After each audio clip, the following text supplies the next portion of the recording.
You're driving. Then brake lights everywhere, all at once. No crash ahead, no construction, no blocked lanes, just red lights, and then 10 minutes later the road is completely open, like nothing ever happened.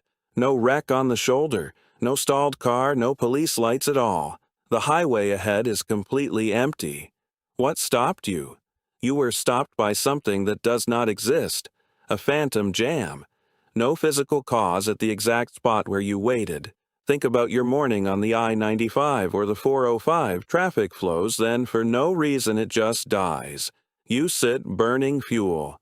That jam was not caused by one bad driver, not weather, not road design.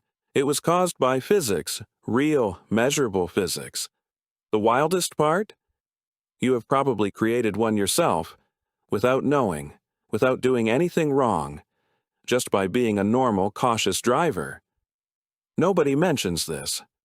The jam does not move forward with traffic. It travels backward against the flow like an invisible wave. Cars move east. The wave travels west. Not a pileup, a pressure wave existing independent of any single vehicle sitting inside it. In 2008, Nagoya University researchers ran an experiment. 22 cars on a circular track, no lights, no intersections, just open road. The rules: maintain steady speed, keep safe distance, avoid sudden moves. 22 experienced drivers, perfect conditions. 90 seconds later, everything fell apart. One driver tapped his brakes too hard. The next braked harder. The one after, harder still. A phantom wave born from nothing. Here is what unsettled scientists. That wave kept circling long after the original driver recovered speed and moved on. The cause had vanished. Researchers tracked backward waves on American highways, the I-10, the 101.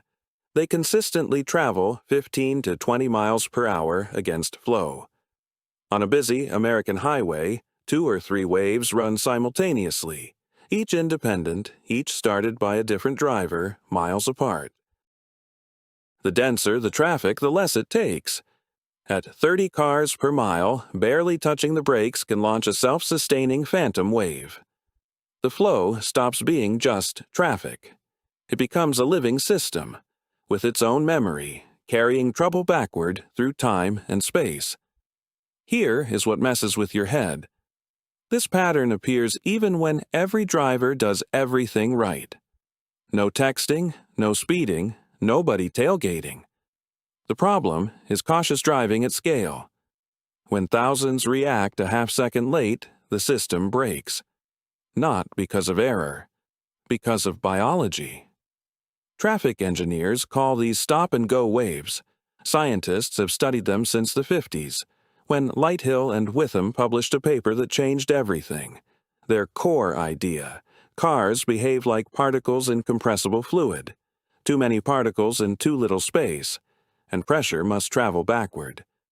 Traffic has a tipping point. Below 25 cars per mile per lane, flow stays free. Cross that line, any disturbance becomes unavoidable. Human biology makes everything worse. Even fully focused, your reaction time is 1 full second.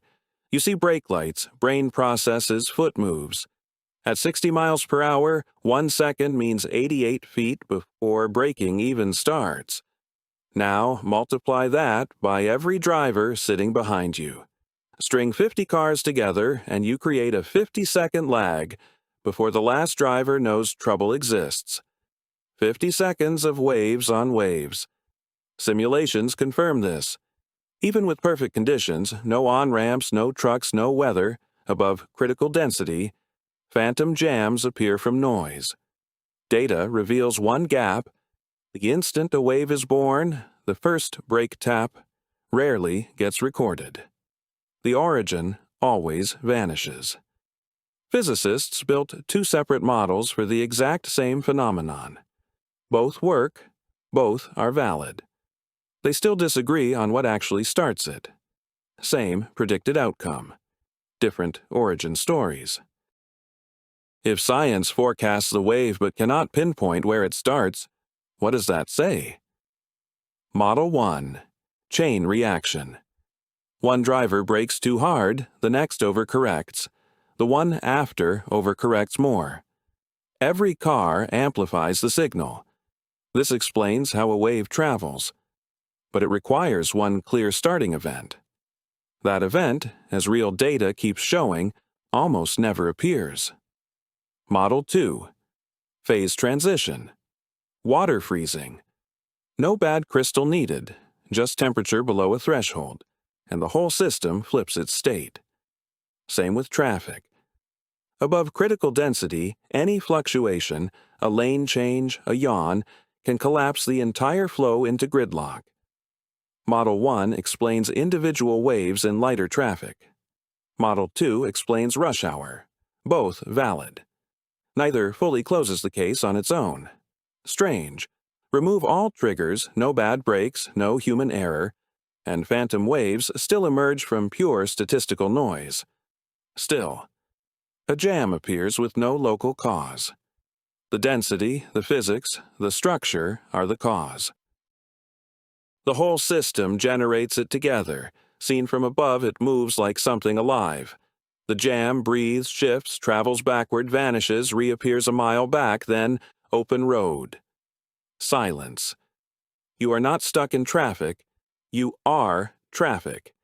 Overbrake, and you launch a wave. Hold a gap, and you absorb one. Self-driving cars could end phantom jams. No delay, no overcorrection, zero uncertainty. But one distracted human behind a wheel still haunts hundreds.